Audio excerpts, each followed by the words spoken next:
All right, what we want to do now is simply start to put in our darkest darks.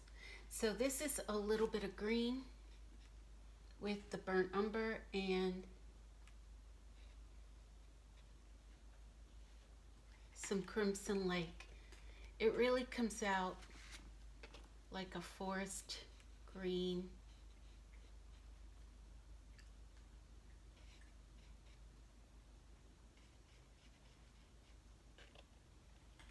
And to darken it and to cool it, I will add the crimson lake. So let me go ahead and do that because I think it's needed. So while that's wet, I'm just going to drop in the crimson lake, which does brown it up. So this is where something's going to read brown, but it's red. I'll do some negative painting there in a little bit. But what I want to do is just simply solidify my values. Got a little there. There, you can see it's crimson, but over the green, it looks brown. And that's what we mean by using the complements. There's so much to be done with the complements.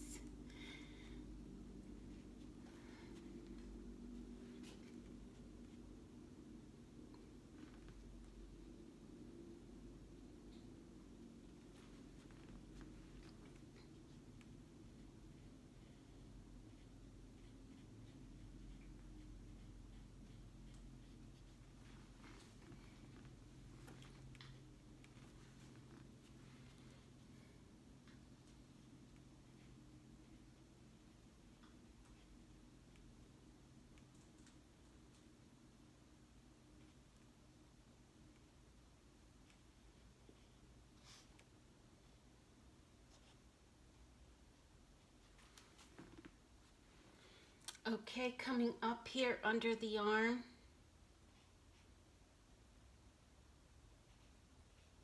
working negative, really thinking about that negative space, negative painting.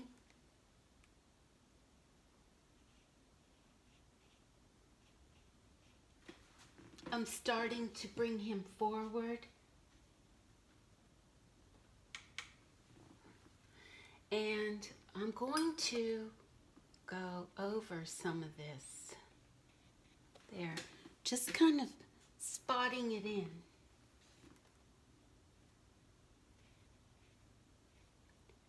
Everything that's underneath will start to pop forward, be seen.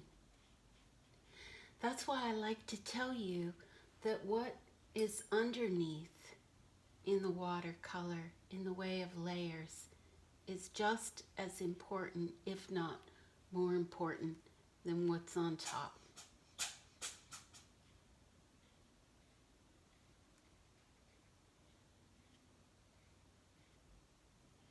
And with those beads of water, I can just start to pull downward because I am working upward.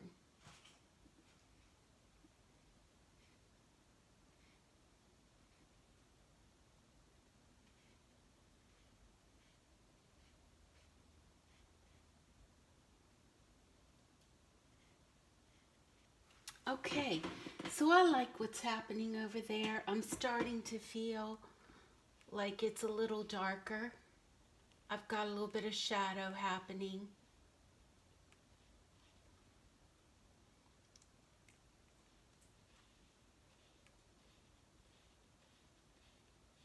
And I'm going to see the bench come together.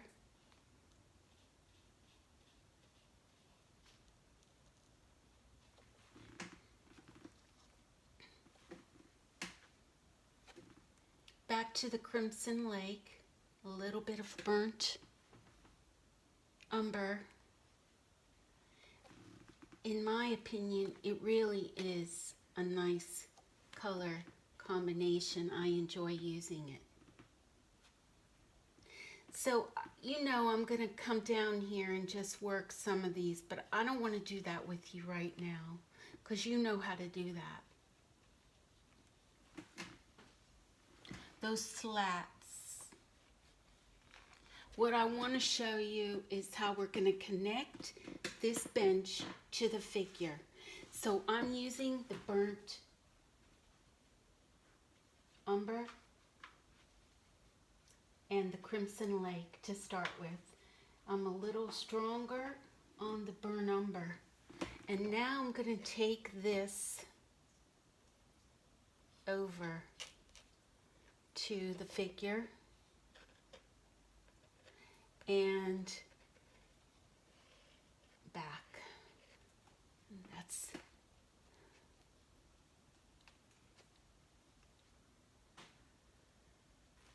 so just let me mention that by checking that line, I'm running parallel to the bottom of the painting. My earlier line took me upward, so I just corrected it. And now what I'm doing is just letting that come down. Working upright, I can do this a lot easier. I'm really just bringing this down the page and changing the color down here in the corner. Now I'm going to go back and just strengthen it. Too soon to strengthen. Okay, I'll wait.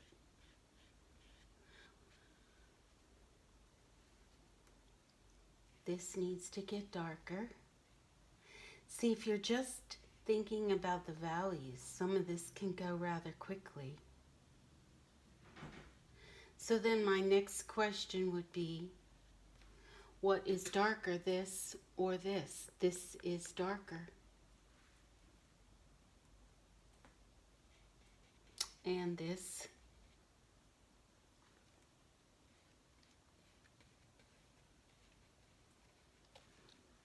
And I've got to get that.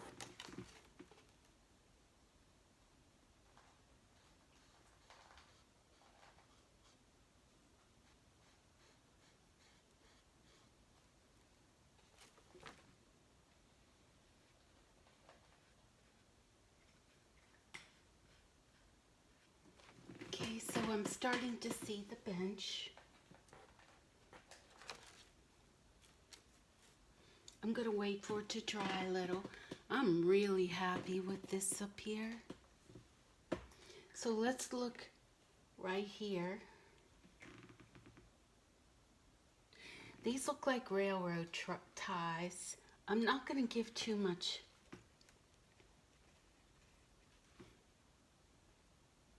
I'll just indicate that there's something there, but I'm really not going to give it too much interest.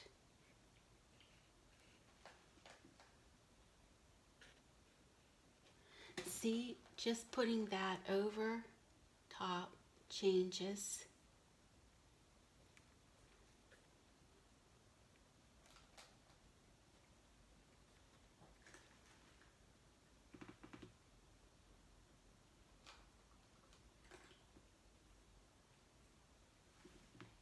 All right, back to a little more green with the Crimson Lake and the burnt umber, and I'm going to darken up here.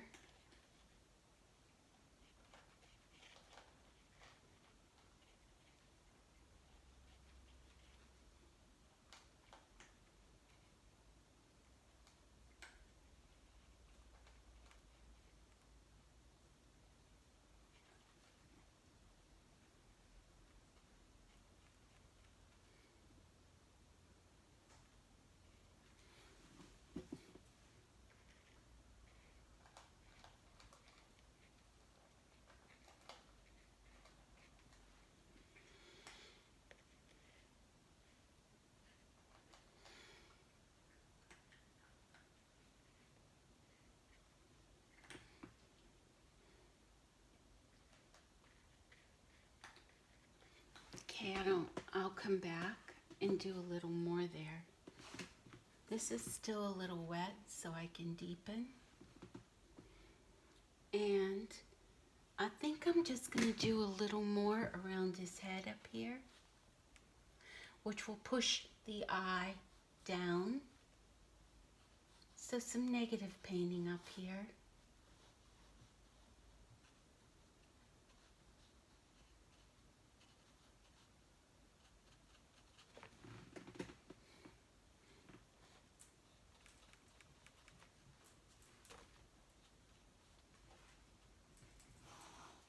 We'll look at this side a little more later, but I want to, I'm still working with my values. Back to the bottom, I want to darken up here, right here. This gets dark. Okay, and I want to pull it out.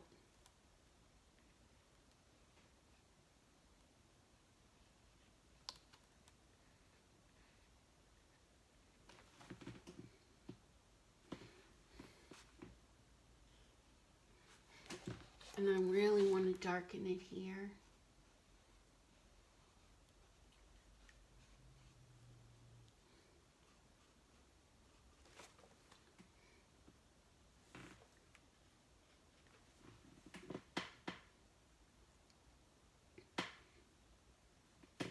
Okay, so I do need to decide what I'm doing over here. So I'm going to take and add a little bit of blue to that burnt umber, Crimson Lake, and a little green. And now I'm going to touch what's going on over here.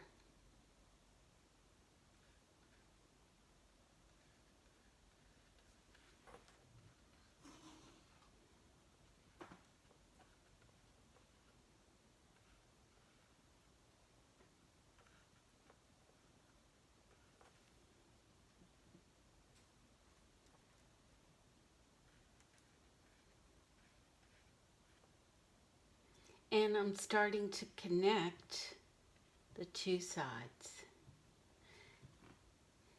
with a little water. Okay, I like that. And I'm taking this color up here and maybe through here.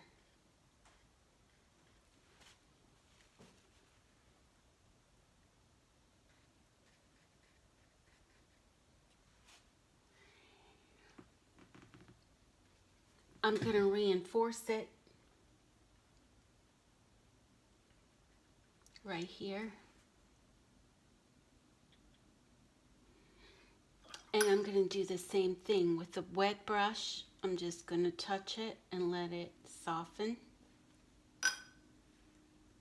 Soften.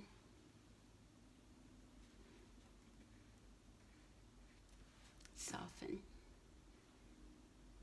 I think I'll add a little more back to the same color.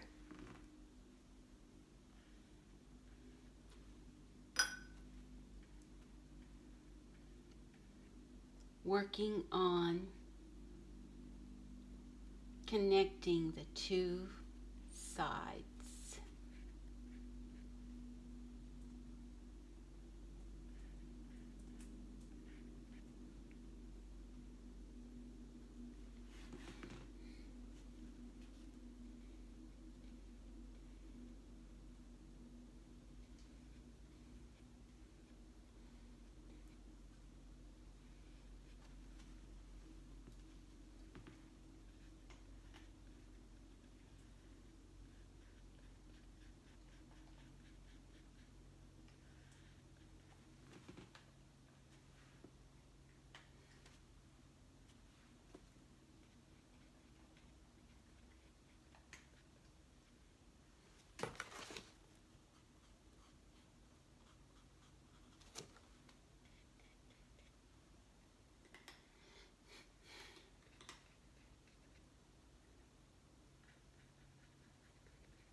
Okay, back to the clothing. Adjusting those values, I'm going to go ahead and put another layer of Crimson Lake on the vest.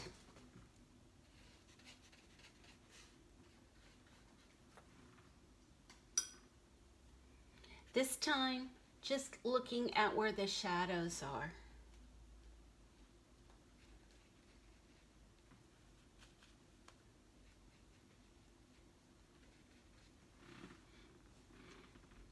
You remember I told you sometimes I just try things, and that's pretty much what I'm doing here. Is trying something. Okay, I like that. I'm going to do it up here where I saw it first.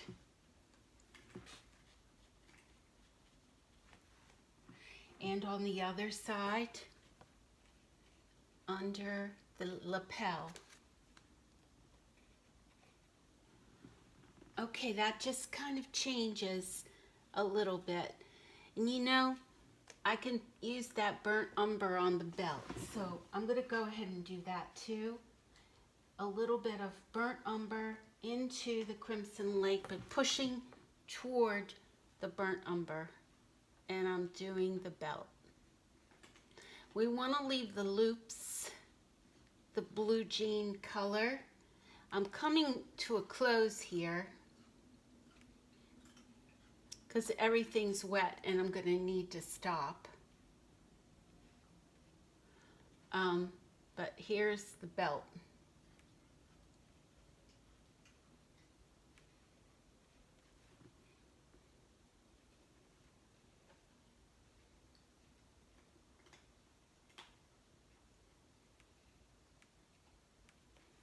That just changes a little. Also, there are some folds in his shirt that I'm going to need to come back and get. Now, before I end this video, let me just go ahead right back over top of those blue jeans just to give a little more value. I'm adding more cobalt blue. This is just pure cobalt blue, and I'm going over top. I'm going to leave the stitching out this time. Leave the stitching out.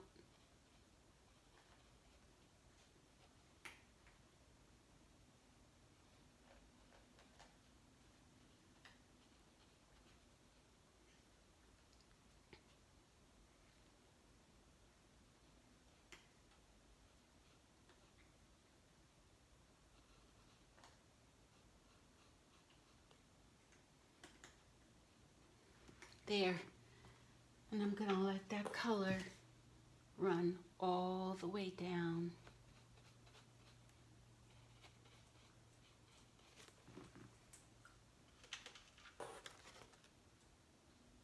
And this is one more reason I enjoy working upright,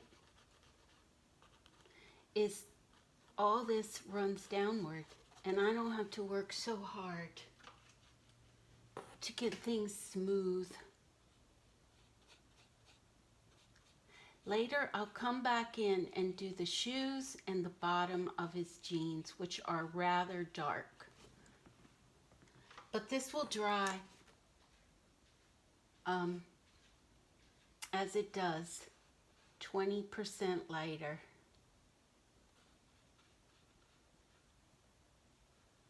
It's a little on the blue side.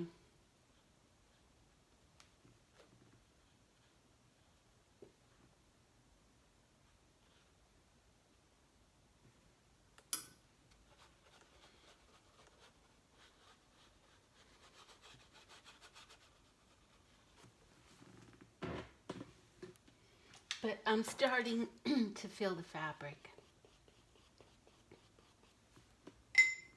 And we're going to call this video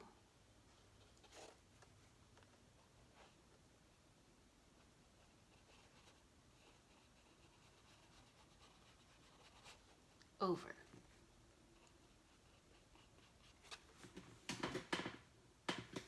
Okay, I'm going to leave the cap the way it is.